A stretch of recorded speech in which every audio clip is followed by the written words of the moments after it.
It's Thursday night, and you know what that means? Just a bit outside radio show live on the air, live on Facebook, live on YouTube. Thanks for joining us. Share that link, share that love. As always, you got, I guess, the last few weeks, the most degenerate gamblers of all time. You got Mark, you got Keisha. Keisha, how poor are your pockets? No. I'm actually on the poor side. I'm not going to say how much because people might start calling. But yes, we are in the building. What's up, outsiders? Happy Thursday night. Thank you for tuning in on what turned out to be a glorious day in the realm of sports, Yes. particularly in the WNBA. So we might as well just go ahead and get right into it.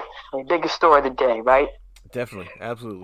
Brittany Griner, after what I believe is 294 days of being detained in Russia for an insanely small amount of hashish oil, has finally been released.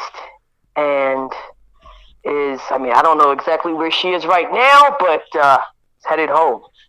Yep. You know, um, let me just start off by saying, what great news to wake up to. This has been, quite frankly, 294 days, this has been a year-long saga, drama. Yeah. I don't even know what the hell, just really terrifying story to one of the more decorated female athletes of the United States of America. Yeah. Relief. I know that today it's an emotionally charged day for both sides, but I would like to say that relief and gratefulness. Hell, right? We right off the heels of Thanksgiving and shit, right? For today's news. And now, Mark, for our outsiders who may not be completely informed on what the actual details were of this release, could you give our outsiders just a little bit of information? I know that this was a trade, right? There was an exchange that was made. Yeah. Well, video footage caught on the TMZ. Let's give the outsiders just small background information before we really get into, this discussion. Yeah, obviously it's been going on since February last year, or this year, I guess. And State Department's been talking to Russia. They've been trying to work these deals. And, I wanted to say, because, of course, like anything like this, it gets politicized. And no one is saying, like, Paul Whelan, this other American that's being detained in Russia, like, no one is saying, like, he deserves to be there or anything. The State Department tried. They tried so hard to get Paul Whelan home. Brittany Griner, I guess she was able to communicate with him somehow when they're in prison.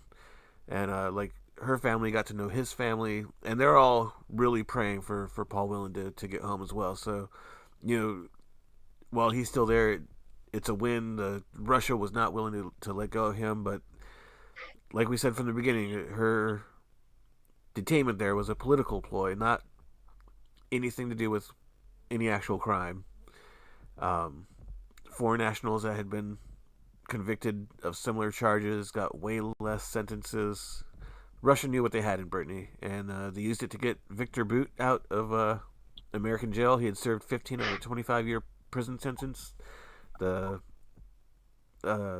convicted arms dealer, possibly responsible for thousands of deaths because of that, and one of Putin's top people, and it's tricky because you don't want to let someone dangerous go like that. But he'd been out of circulation, so to say, for such a long time that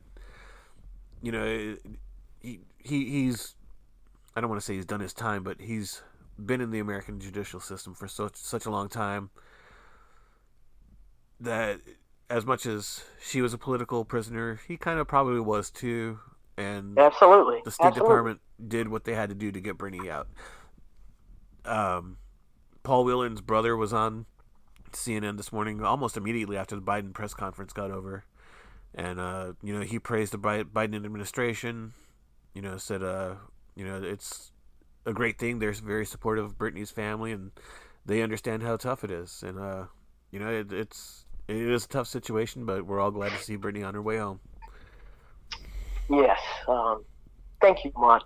Mark, you brought up a very good point. You started off with a very good point, and I just wanted to address that a little bit more. All right, listen up, outsiders. This was a negotiation. Yep. Okay? And we all know that these negotiations, one, took months. Okay? Lots of man hours, right? Lots of communication, lots of non-communication. Yeah.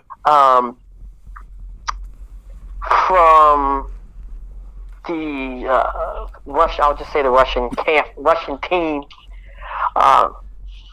And, with these negotiations, it's not like walking into a Burger King or a McDonald's and saying, I want X, Y, and Z, and then they put it on the tray and give it to you. Yeah. One of the most, I'm not going to say, I guess I would have to say, it's one of the most frustrating feelings that, I found myself navigating through today was, what about Mr. Whelan? Okay, let's be very clear about this. President Biden, Vice President Kamala Harris,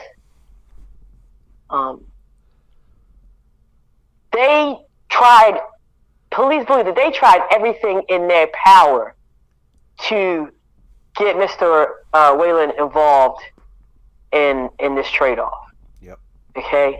And if you think that going into this thing that they were just like, okay, we're just going to, focus on Brittany Griner and then that's it, you're sadly mistaken. Okay? As Mark mentioned earlier, and I'm so glad that Mr. Whelan's family issued this statement, because there just seems to be a lot of confusion as to how this release came to be. All right? First of all, none of us was there. None of us was there at the negotiation table. The crazy thing about these situations is that, we all, myself included, become lawyers and experts in international intelligence, what I mean, about what we think happened or what should have happened or did not happen, But I just want to stress again, just because Brittany Griner was released does not in any way, shape, or form mean that the United States and the administration turned their back on an American prisoner over in Russia. Okay? I mean, it's please, let's just stop that. Stop that way of thinking. Okay? Please believe, and I honestly, Mark, I know that you have family that have served. I have family that have served. I mean, there's just about everybody has. I mean, I'd be hard pressed to find somebody who doesn't have a family or a friend that has served in the military. Yeah. Believe that they are continuing and will continue to fight to recover Mr. Whelan. All right? I think it was very important for President Biden to say that, let's respect this time right now. Okay? Let's be happy that we were able to get her home and that they were able to get the job done, which was just absolutely tremendous with the administration. I mean, I honestly have to say, Mark, I don't know about you, but when I heard I went to work this morning and cut my computer, it was the first thing I saw. I was shocked. Oh yeah. I was absolutely shocked because, I mean, a lot of people didn't give up hope, but man, I was going on empty, dog.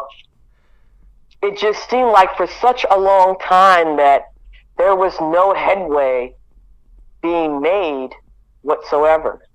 Yeah. Yeah. You know,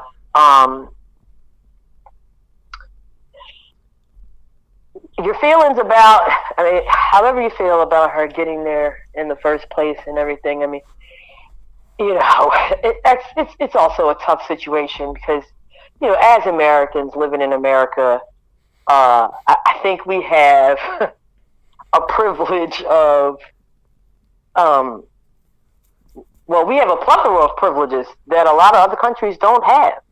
Yep. And that leads us to think a certain way, and even with, you know, like a twinge of entitlement, you know? But the fact of the matter is, the punishment didn't fit the quote unquote crime. Oh yeah, yeah. You know, so you know if it those out there also saying, well, if you did the crime, then do the time. Please don't say that, because the shit that happens here in the United States, okay, on our own country. Yep. You can absolutely not fix your lips to say that. And I'm sorry? Like I said in my summary, you know, other foreign nationals have been convicted of similar crimes in Russia. Yeah. They did not receive as harsh of sentences as she did. So if you're saying do the crime, do the time, she was inadequately sentenced. So maybe she did her time after like 2 weeks and we just don't know.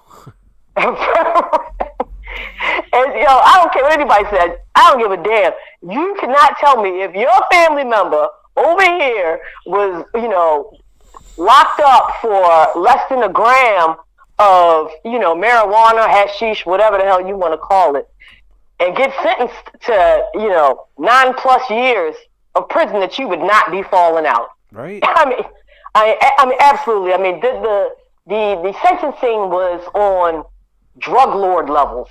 Yeah, yeah. I mean, you know, like, so to sit up here, I mean, you know, you cannot compare our judicial system to their judicial system, but you can compare the level of offense, and it was just, for, you know, quite frankly, unfair and unjust.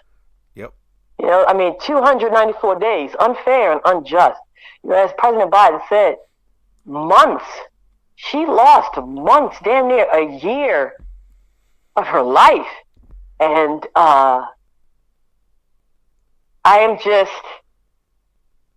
just can't wait to hear whenever she's ready. You know, I want her to take, and I mean this because it has had to be a traumatic experience for her, to take all the time that she needs to rehab. I truly believe that there should be some therapy thrown up in there somewhere. But I got to tell you, man, I just cannot wait to hear her story. I've been saying all day, like, she needs to, and I'm pretty sure that, you know, there's somebody in her ear already, some money-hungry mofo talking, you know, we got to get a book. You know, we got to get a memoir, you know.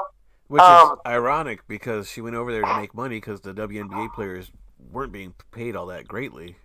Yeah. And now she's going to get millions for book deals. 20 times over, dog. Yeah. 20 times over. You best believe, right? And you know, it's just so great because it's the holiday season, too. I would be willing to put money down that we're going to have a 60-minute special the week of Christmas or something like that. Oh, yeah. If she's up to it. You know?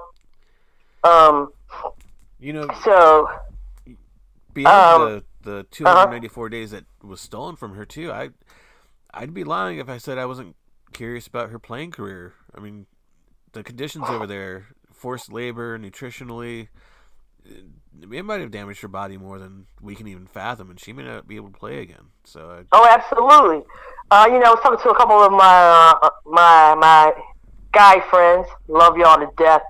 There's a lot of them that were saying, "Oh man, she's gonna come back next season and put up. My one friend, I got to quote Claude. She's going to put up 2018 LeBron James numbers. And I said, and this is, I'm going to be honest again with you, outsiders. I would absolutely love to see that, but I don't think that is realistic at this point. I mean, she was at, from what we understood, was one of the worst facilities that you could be detained in. Yep. There was I believe TMZ posted the swap video, the actual exchange. Yeah. I mean, yeah, she was smiling. Yes, she was happy to be released, but honestly, she looked beat down to me. Oh, for sure. Mark. Yeah. One of the most alarming things is that she cut her hair off, her locks. Yep. Which, somebody who once had locks and knows what it means to have locks and the commitment and dedication to that with your hair. I mean, that's huge. Let me correct you on something too. Yeah. We noticed that her locks were off. We don't know if she cut them off. I was just didn't let me finish up. Now, I learned that it was actually her decision to, because I guess, for those who don't know, there's a lot of maintenance that comes with having locks. Yeah. Okay? And if you have gone, I mean, I gotta be honest with you, I never went more than 2-3 weeks without tightening up my hair. So, I mean, 3-4 months, it's unmanageable. No one's doing your hair or whatever. So, she actually did make the decision to cut her hair off. And I imagine that was a hard decision for her, too. Oh, for sure. Yeah. Because, I mean, that's one of the things that she's known for. I just really think that it's going to take some time for her to get back to form. I mean, it's not like, here where you get to play on a basketball court and you get to lift weights and, play cards and shit. I don't know. Yeah. But, it's going to take some time for her to get back, man. But, just really great news to wake up to today. I'm extremely happy for her family. I'm extremely happy for her wife, Sherelle, who has been fighting for her every day. I mean, the level of commitment is just, it's so, it's amazing. She was amazing. A pillar of composure during that press conference with President Biden, too. Yeah. Yeah, because I tell you what, if it was me, I'd be falling out all over the place. Right? Secret Service would be holding me up at the podium. I mean, honestly. And that would be, if that was anybody that I knew, because it was just such a horrible situation. And, it was just really a great thing to see today. It's just, I just feel like it's just been such a great past 7 days. First, we had Georgia come all the way through because we're going to keep it sports related, We're going to keep it sports related. Georgia comes all the way through with blocking the nightmare that was, well, no, I'm not even going to say was, because that would be, he's still a freaking nightmare, right? I mean, that is Herschel Walker, even though I am seriously side-eyeing Georgia right now because the margin of victory was entirely too slim. I have to ask you guys, and please chime in if you agree with this man on any level. How can I say this without upsetting my mother and father? I swear to goodness, like, how in the devil of all devils would anybody think that this person would be fit in any kind of leadership role? Well, we got to do something about the vampires and the werewolves. Dude, go ahead and dunk it, man, because you know I was going there. You know, if it wasn't the vampires and the werewolves, it was the erections and not knowing what a pronoun. I mean, this guy was a freaking nightmare, man. And the fact that there are a group of people, a very large group of people that said, "Yeah, sure, I'd like this guy to represent us." To me, it's just freaking terrifying, man. Are we living in the upside down or what? There's a meme, I don't know if you've seen, where it says, like, at least he can fall back in a second career, and it's him showing, like, his police badge. Oh, shit. Which, as we know, was, like, an honorary entitlement, not an actual... Not real. But why did his face look like Kenan Thompson doing a skit on SNL, not like a serious, real person-looking face? Like, you got to question the guy's mental capacities. I mean, absolutely. Absolutely. He took a lot of hits in the head, and what does that mean?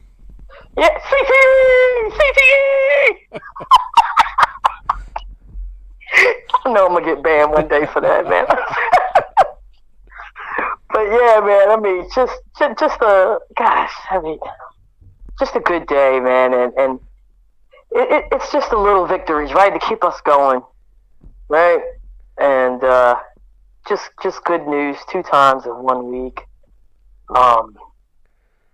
More good news, Ravens managed to squeak out a win to the tune of 10-9. Christ, I mean that's like a Ravens of old score, right? Yeah. And Tyler Huntley stepped in, which we know he can do, and support him on that, and was able to get the job done, man. It's just been a good week all around. Yeah. Let's take a few minutes to talk about the game ahead for the Ravens. All right, first game against Pittsburgh Steelers, who I'm pretty sure feel like they have no idea what the fuck's going on with them this season. I mean, honestly, we are going in with our second string quarterback, and I have full confidence that we are going to walk away with a W. I mean, what's your confidence level like? It's not as high as it should be, honestly. Like, we got that win, and I love the Broncos, but the Broncos are straight trash this year. Oh God! And how we escaped is beyond me. If we play like that, we're gonna lose to the Steelers, without a doubt. Huntley's, we know he's a starter. Lamar's injured. Yeah. Maybe they'll get a more solid game plan, but if they play like that, I don't think we're going to escape from Pittsburgh with that W. But like I said, Huntley's the starter. We'll know, and hopefully they'll have something set up. Because Greg Roman's like the offensive guru, right? Man, I'll tell you what. I think everybody's starting to get to my level of being pissed off, because I saw a couple memes today saying, "You sure we couldn't throw Greg Roman in with the Griner deal?" Which I thought was freaking hilarious. I mean, and what's crazy about the Ravens, and Mark, we talked about this. We talked about this in the beginning of the season. I love me some controversy. I'm always looking out. But we talked about this, and there's starting to be some rumblings about Greg Roman and his play calling and his way of doing things. Some people are starting to say that he's suspect. There are some people that are even saying, "Hey, the Ravens do not have Lamar Jackson's best interest at heart."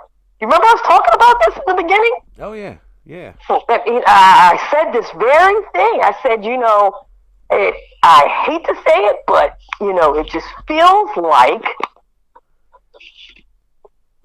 when they didn't give him a deal and, they just cut off the negotiations, that they were hoping, I don't even say hoping, but banking on something like this to happen. Now we're starting to hear the talks. We're starting to hear the talks. I mean, the way that the game was being called by the offensive team, it just seems like, they weren't really looking out for Lamar Jackson. And now we're at the end of the season, right? Yeah. We're still at the top of the division. We're hanging on, right? But now no Lamar. Where does that put him? I mean, there's no negotiations being made right now, of course. But if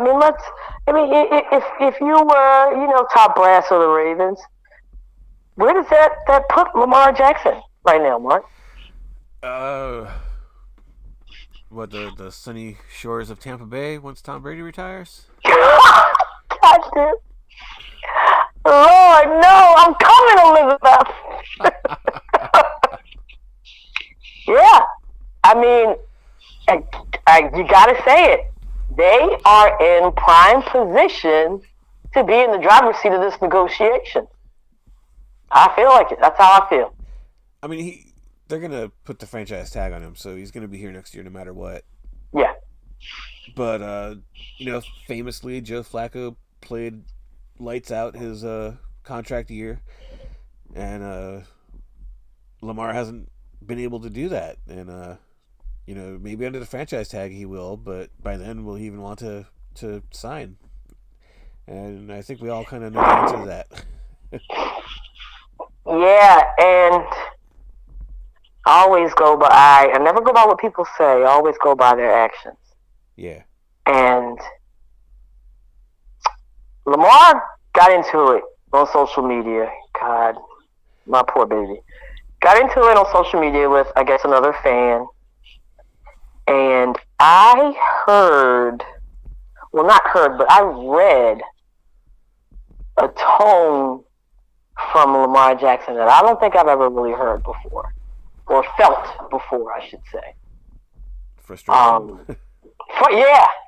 I mean, clearly, this guy is frustrated. If he wasn't, he wouldn't have came off as aggressively as he did. I'm not going to repeat what he said. For one, I don't have the damn quote in front of me, and for two, we're not discussing what he said. We're not here to discuss that. But I'm sensing. I mean, my spidey senses are telling me that there is some frustration coming from Lamar Jackson. Because the one thing about Lamar Jackson that a lot of people loved and embraced was that he is just so cool, so laid back all the time. Even when the pressure questions come, were given to him. Oh, are you going to stay with the Ravens? Oh, they're not paying you. This and the third. He's always, oh man, look, I'm just worried about football. I'm just worried about taking my teammates. I just want to win. This, that, and the third. I mean, this dude went the hell off on social media, and yes, he went the hell off because he deleted it immediately after. And you have to wonder, are feelings starting to change? I mean, is the relationship starting to change? Oh, I'm sure. Yeah. It's a tough thing. Like, you want him to stay, you want him to sign because he has been so good. But would you blame him if he left? No, I mean, no. We love Lamar. He had Marquise Brown. Marquise Brown wanted out because he wanted the ball more, like every wide receiver on earth. And yeah. So they traded him. I mean, they don't really have a strong receiving core, but they have a lot of receivers. Right. Maybe make a little splash in free agency next year. Get a proven wide receiver that, no more old people. Love Steve Smith Sr. Right, man. What is happening? When did we become the retirement home of the NFL? Right. No disrespect to JPP. No disrespect to Deshaun Jackson. If Lamar had that receiving core Joe Flacco had that year, man, we'd be like talking perfect season. Oh hell yeah! Oh hell yeah! Hell yeah! Hell yeah! So, with just a couple of, what do we have, like 3 or 4 weeks left in the NFL for regular season? 4. 4? I think it's 4. Yeah, I mean, we're surely hoping that Lamar recovers and is able to come back at least. I mean, are they saying he's gonna come back in the next 1 or 2 weeks? Week to week is That's what they're saying. Yeah, week to week. Yeah, yeah. but also have full confidence in Tyler in Huntley's abilities and leadership characteristics. Oh yeah. Yeah, and thank God we are in the AFC North, which is generally known for being a tough division, but not so much this year. Yeah. Yeah. Praises be. Now, you heard who he signed to the practice squad for QB, right? Oh, and I imagine are you gonna blow me right now? Because I imagine he'll probably suit up for the game. But welcome back to the Ravens fold for his second tenure, Trace McSorley. For real? Right? When Baker Mayfield was out there, and we could have got him before the Rams.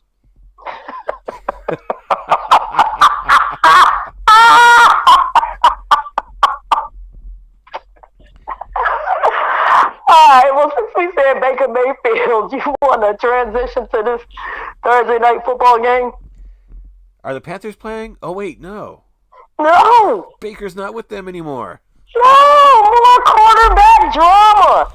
Alright, so just 2 days after being released from the Carolina Panthers, Sean McVay, the, I guess I could say league-renowned, quote-unquote, quarterback whisperer. It's going to take some hell of a whispers for this one. They pick up Baker Mayfield. And he has been activated for tonight and available to play after just joining the team 48 hours ago. Now, Mark, scale of 1 to 10, what is the level of desperation to make these moves? Is it 11, 12, 15? I mean, how desperate are the Rams right now, man? I mean, they're pretty desperate. Stafford goes out, spinal cord contusion. He's on IR. Yeah. He's out for the season, right? Or is he? Yeah. Yeah. I believe so. Yes. I mean, their season was over anyway, so it's not as big of a blow as it should be. But they've had 2 other guys start. What's the other guy's name? John Wolford. Wolford, yeah. Yeah. Yeah. And he's gonna get to start today. Last I heard, but they're saying Baker could see some playtime. Mm-hmm. And I mean, like you said, McVay's what the quarterback whisperer. Yeah. I didn't think Carolina was a good fit for Baker when he got there. I always thought like maybe Pittsburgh or Washington. Maybe the Rams could finally. I mean, they took Stafford, who was a known underachiever, and made him a Super Bowl champion. So maybe they could make Baker look more appealing. But was Stafford a known underachiever because of his abilities or because of his former organization? Oh, his former organization. But look where Baker's coming from. Baker's coming from the Browns and Carolina. Yeah. Not exactly the pinnacles.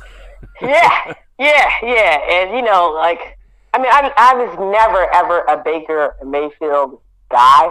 I mean, the best thing that I liked about him was his insurance commercials, right? Which I happened to miss.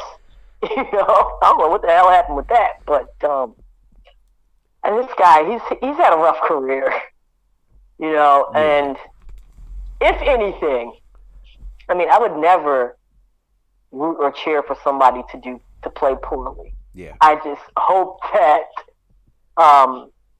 he can kind of resurrect his career at in the fashion that Matthew Stafford has. I mean, and I don't know Sean McVay. He may very well be this quarterback whisperer that everybody speaks of. Whenever I hear those kind of titles, I always kind of roll my eyes because they tried to say that about Brian Billick, and I swear to God, Brian Billick didn't know jack shit about quarterbacks. Are you saying Elvis Gerbach wasn't the GOAT? Didn't dude go? Where the freak did he go? Didn't he go to? He went to what, the Raiders as a consultant or something like that, and brought Kyle Bowler with them. Yeah. That is not the decision making of a quarterback guru. I mean, it's, I'm always weary when I hear those titles, those type of things. Yeah. So, all right, for our end. Like Mark said, the degenerate gamblers out here, we got a new segment up for y'all since we got these mobile apps live and popping. And y'all can just go ahead and put them in as we speak. First easy money pick of the night. You got something on the Rams Raiders? Yeah, I mean, Rams, they've been trash all season. Their quarterback situation is murky. Yeah. And the Raiders, as much as I hate them, they've been looking pretty good lately. Mm-hmm. And I think the money line on that is 6.5. Yeah. They're playing in LA, which usually spot the home team 3 points. So I'm going with the Raiders to cover that 6.5. It's going to be a double-digit win, probably. Yeah, I was going to say touchdown. I think that's attainable. That definitely is attainable when you're at home.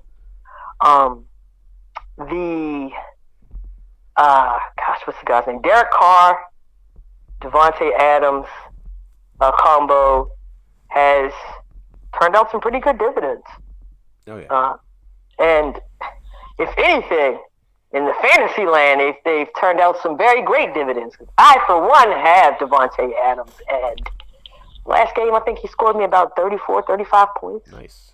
And, just about every other week we've been, north of 20 points, which is just fantastic, especially when you're doing it consistently. I love Mark's pick. I love Mark's easy money pick. Outside of them, to throw another one at you. Devontae Adams, anytime touchdown score, book it. Okay, I'm also going to throw another one at you. Whoever the hell is starting for the Los Angeles Rams, passing yardage, go under. Go under. Yeah. There's not going to be a lot of football being thrown around on that side of the field. Okay? All right, it's an under. Definitely, a definite under. And, I say we are both in agreement that the Raiders will take this game tonight. Oh, yeah, definitely. Yeah. Yeah, I want to keep going with the easy money picks. Is that cool with you? Yeah. Do you have any other easy money picks for tonight before I get into my if you're fortunate enough to live in a state that has the app betting, which it's not everywhere yet. It's like in 12 states, I think. Sure. FanDuel has like these pre-made parlays. And I really liked one of them that I saw earlier. Let's hear it. It was Devontae Adams anytime touchdown. I said that, Outsiders. Raiders to win. Yeah. It was a 4-leg. The shakiest part of it was Derek Carr at least 1.5 yards rushing. Are you serious? Yeah, which as ridiculous as it sounds, it's not as easy as you think. He's the prototypical pocket passer, but I went back and looked at the last 4 or 5 games. There's games he didn't have any rushing yards at all. So, Okay, now, thank you for that, Mark, because what I was just about to say is this screams of a trap. This screams of a trap. Outsiders, if you want to take this prop, by all means, go for it, but do not put this shit on a parlay, because I'm telling you, because to the average regular Joe Schmo, they will look at this thing and be like, 1.5 yards? Oh, yeah, I can do 1.5 yards myself in the pros. I'm going to book it. This mofo probably will end up with negative yardage tonight. Because one thing I have learned over the years is that Vegas does know what they are doing. Against the Rams? Yeah, like I said, 1.5 yards, it sounds crazy, but it's definitely the shakiest leg of that parlay. So I'd be weary. Okay. Do you mind if I take it to the NBA? Do your thing. Okay. All right, there are a couple of matchups tonight. First one I want to talk about is the tale of two horrible teams facing off, both from the state of Texas. Houston Rockets at the San Antonio Spurs. Houston Rockets are 2-point favorites. Over under is 229.5. These are two very young teams. These are two very fast-paced teams. These are two teams who just love giving up the points. Okay? Major Keish is telling you guys, take the over on this game against the Rockets and the Spurs. Okay? That's a book. I also, if you want to make it sweet, take San Antonio with 2 points. They should win this game. I mean, hell, if you're feeling adventurous, if you're feeling spicy, take them on the money line. They're going to win this game. They're at home. I'm actually quite surprised that the Houston Rockets were given 2 points. Yeah. Take 2 points. Okay. Take the over. Do it. Next thing I want to talk about, and I think this actually might turn out to be a pretty good game. Denver Nuggets and the Portland Trail Blazers. Okay. Denver is 1-point favorites. 1-point favorite over under 227. Again, I think that this will also be an offensive game. Anthony Simons, Jeremy Grant have been doing fantastic with the absence of Damian Lillard, for those who don't know. He's been putting up the points. Anthony Simons has stepped up tremendously and has been gaining a lot of good experience with, I guess, kind of being like the leader of the team right now on the court. Yeah. I like the over on the points. With a 1-point spread, to me, this is basically like a pick 'em. All right. Mark, my thing about 50-50 games, I like to go with the home team. But this one, I just really don't know, so I would just stay away from that spread. But I would definitely go with the over for the 2 basketball games that I talked about tonight. Okay. The only other games that was going on is it actually just started right now. It's Clippers and the Miami Heat. Heat were like 7-point favorites. The Clippers just really have not been able to find a rhythm. They're not horrible, but I just feel like they are still trying to figure things out with John Wall, Paul George, Kawhi Leonard, and his amount of playing time. I mean, they dropped a game last night to the Orlando Magic, and I mean, I swear to God, in the last 30 seconds, the team just fell apart. I mean, it was just like between them and the who was it? Golden State Warriors. I mean, you just don't know what you're getting with the Clippers. So I would also stay away from that as well. If anything, take Miami on fatten up a parlay. Take Miami on the money line. You end up happy. All right? So those are our easy money picks for the week. You got, unless you have any others for tonight, Mark. Nope, I'm done. All right. Well, yeah. Hey, y'all book it and get that money tonight, man. For real. Those are some pretty solid picks there. So let's get back to the gridiron, to the NFL. We said earlier that we've got about 4 weeks left in a regular season, and now the MVP talks are starting to heat up, right? Yep. Everybody's trying to make their case. Everybody has their opinion. We here at Jabo is going to put our 2 cents in there. So, with 4 weeks left in the season, Mark, who's your own personal front runner for MVP this year? I don't know.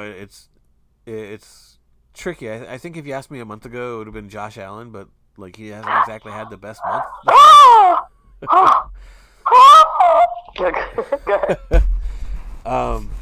And it kind of feels like cheating just to say Patrick Mahomes.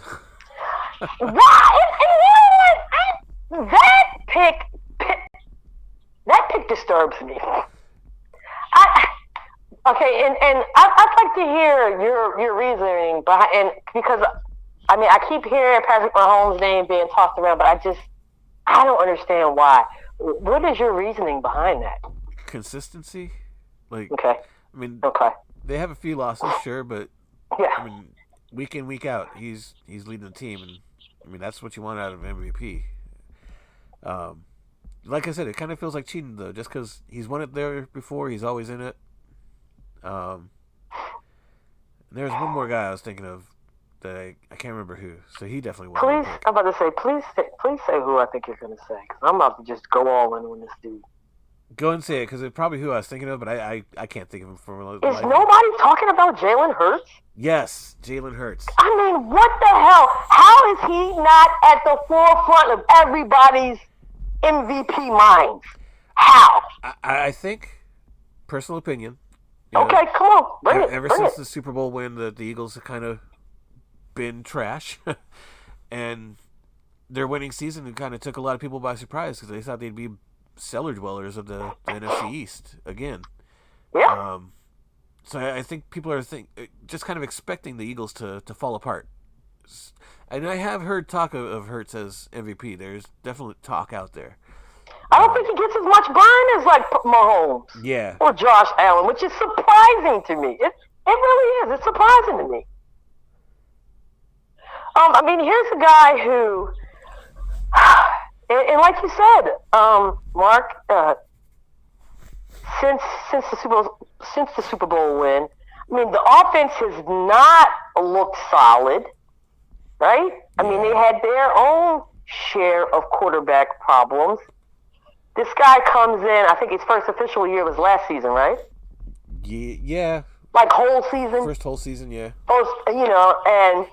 And the maturation that from last season to this season, I mean, I don't even have to say nothing. It's all on the paper. It's all on the stats, dog. I mean, they still sitting at one loss last time I checked, right? Yeah. And if you watch him in a game, like, reading the results is one thing, but watching the games, dude's got it down, dude. Like, and you know what I'm gonna say? You know what I'm gonna say, Mark? Not only does dude have it down, but and I'm pretty sure somebody's gonna jump all over my back for saying it, but I'm gonna go ahead and say it. Yo, very reminiscent of Lamar Jackson MVP year. I could see it. Yeah. I mean, he's putting up the numbers, dude. On his legs and with the arm, which I think was that's kind of like a one-up on Lamar Jackson in his MVP season because, I don't think he really had the passing yardage. Yeah. That Jalen Hurts has now. Oh, for sure. And I mean, that's just the way I see it, man. I mean, there's a lot of talk of who the team to beat. To me, there is no debate. The Philadelphia Eagles are the team to beat. Okay? To me, it is one of, I'm not saying it's the only, but it is one of the most complete teams in the NFL, offensively and defensively. How do I know? Because I got the Philadelphia Eagles on my defense on my fantasy team as well. Oh, me too. Yeah. Oh, dude, I've been racking up on the points, and to consistently see for a defense anything north of 10 points, I mean, you're talking Raven style defense out here, Jack. I mean, these guys are they laying it down. Yeah. They're laying it down, and it is the perfect formula to take a team all the way. All the way. Oh yeah. Yeah. Shit, I missed a comment. Oh, is there a comment on the feed? There's one, but I missed it. Yeah. Like, I totally lost it. I was going up and down. Hold on a second here. We got any other comments? Oh, let's see what we got here. Yeah, so I mean, outside of oh god damn, we got a lot of comments. Okay, as I pull them up, is there anybody else outside of? Oh, okay, my man, Professor, what's going on, yo? Harry. Harry says Jalen Hurts hands down MVP. Welcome back to my good side, Harry. Because I mean, man, last couple of weeks I was questioning our relationship, dude. I really was. I was questioning our relationship. But now we back on the same page, and I'm loving it. I'm loving it.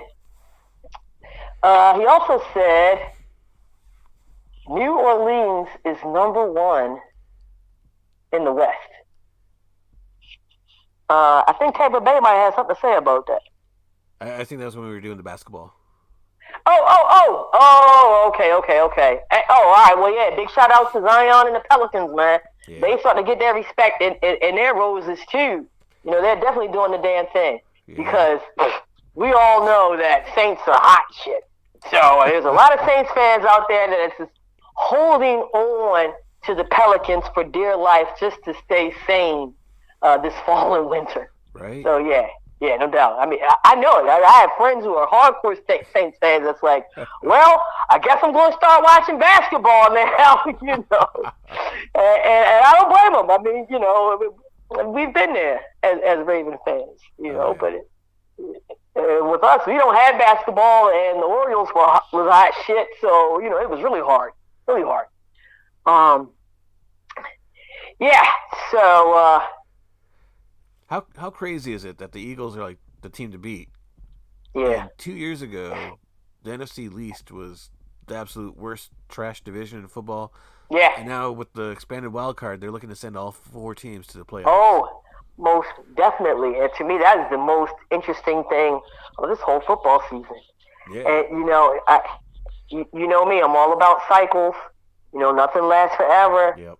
Everybody gets a turn, and it just seems like the NFC East, which used to be the butt of everybody's jokes, they like, put some respect on our name. It's their turn. It's their turn. Yep. I said at the beginning of the season that I think the window is closing. The time is running out for Kansas City Chiefs. Because they've been shining. They've been shining. It's been good. But now nothing lasts forever. Everybody gets a turn, man. Due to draft rankings and tanking season or whatever the hell you want to say. I mean, everybody gets a turn. Oh, God. And now, and honestly, I can't even be mad at the NFC East being the best division in the league right now. Yeah. I can't be mad, and it's kind of interesting to watch. I mean, I have to feel like this is what it was like when people used to watch the AFC North between the Ravens, the Bengals, and the Steelers. Yep. I mean, you like you said, Mark. I mean, you've got 4 teams that are trying to really put their stamp in, and rightfully so. So I can't wait for the last 2 weeks of the season. It's going to be insane. Oh yeah, it's gonna be insane. I mean, we're always scoreboard watching at the end of the season, but this one is going to be so intense. I mean, Dallas Cowboys. I know y'all hate them. But Dak is my boo, and so is Freaky Zeke. They're looking good too. Jerry Jones might be a racist, and I had some pictures going on, and I've been seeing a lot of Django pictures and memes going on up there, but outside of all of that crazy shit, they're playing some good football.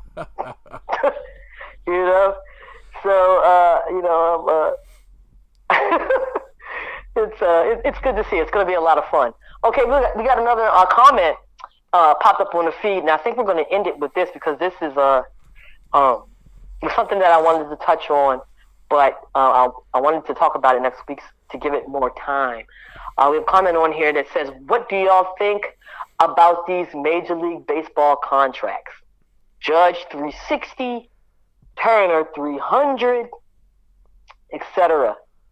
I'm going to start off by saying, and this is a major WTF.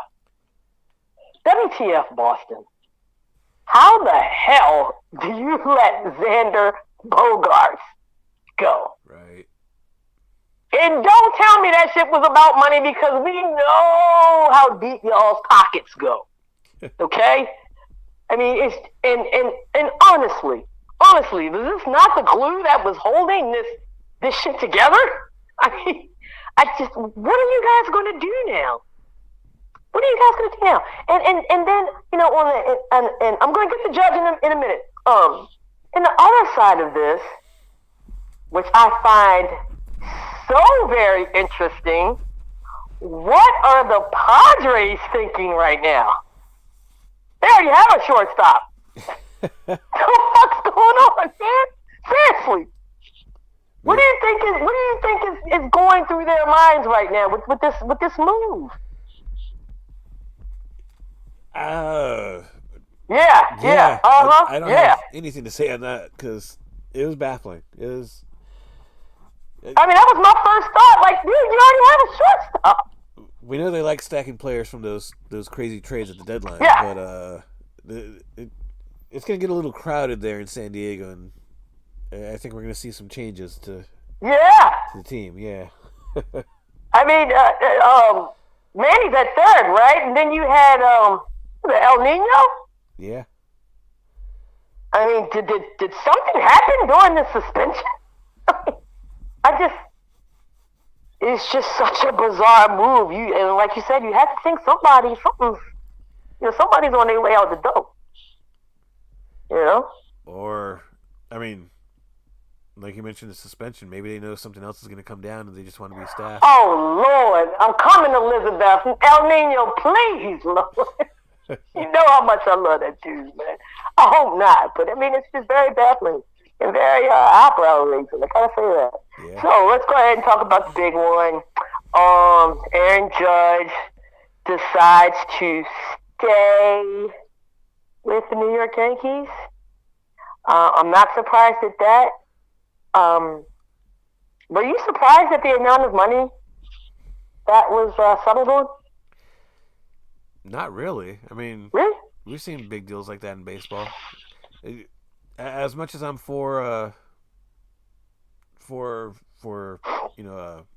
salary caps and everything, that's never going to get to baseball because baseball's priced themselves way outside of ever doing that. Yeah. The teams that would be affected most by the salary cap, like the Yankees, they'll never let it happen. Right. So they're going to keep on spending like that, and a lot of people, including in our little text chat, thought Judge might end up somewhere else, and I was like, no, he's never going to go. Yeah, it would be absolutely insane to let that talent walk over the door. He was always going to resign. The Yankees were going to throw a boatload of money. Yeah. Oh, and he played the game, too. He played the game perfectly because everybody's like, oh, he said this. He's not happy. He said this. Oh, man, that shit's bullshit. I honestly was thinking that they would have gotten a little bit closer to the 4 mark. Right?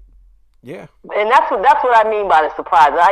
Yes, he totally deserves 360, but I really thought that we were going to hit the 4 mark with this. And I mean, while I do not know all of the complete details, ins and outs of his contract, maybe with incentives and things like that, maybe it might get a little closer. But I was actually expecting a little more money out there. Probably, yeah. Yeah.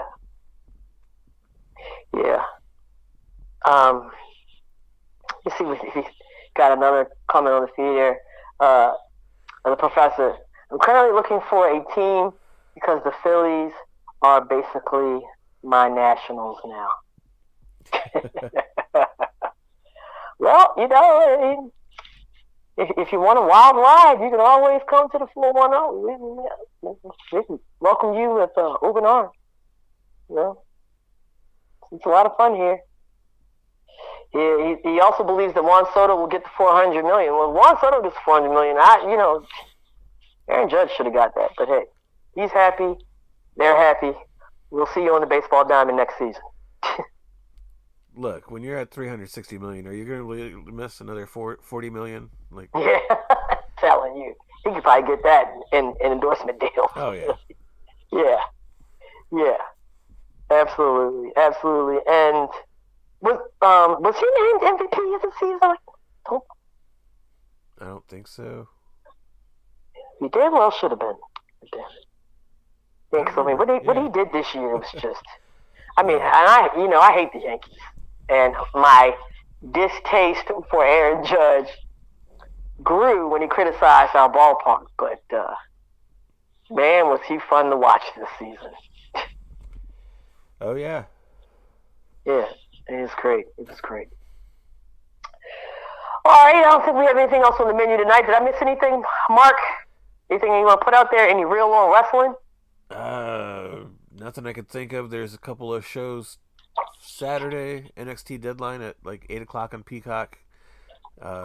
Ring of Honor Final Battle is like 4 o'clock in the afternoon, but that's pay-per-view. So if you got Peacock, you can enjoy some NXT that night. Should be pretty good. Okay. Well, there you have it, outsiders. Baltimore, I'll be in this show. Spread some love, yo. Really quickly, man. Just another little, feel good. What was it? Good Morning America? That was here a couple, yesterday? Were they? Yeah, but it was Good Morning America. They came and they, what they're doing for the holidays, they're going to different little towns and stuff like that. And Mayor Scott and the good folks of Hamden were all on TV from the Miracle on 34th Street. Yeah, I did hear something about that. It was really a good look, man. Nice piece. Great story to put Baltimore in a positive light. That was felt really good and big come through for the city. And big shout out to Mayor Scott on that one, man. That was nice. That was nice. And just to see how the hosts of the show. I mean, I don't watch the show, so I don't know their names, but I mean, they were totally into it. They were feeling that 410 charm. Oh yeah. All the way. It was great. So yeah, y'all spread love. It's the holidays. Give hugs. There's a lot of angry people out there that need a hug. We're still in a pandemic. Still got stuff going around. Flu season, whatnot. Wash your hands.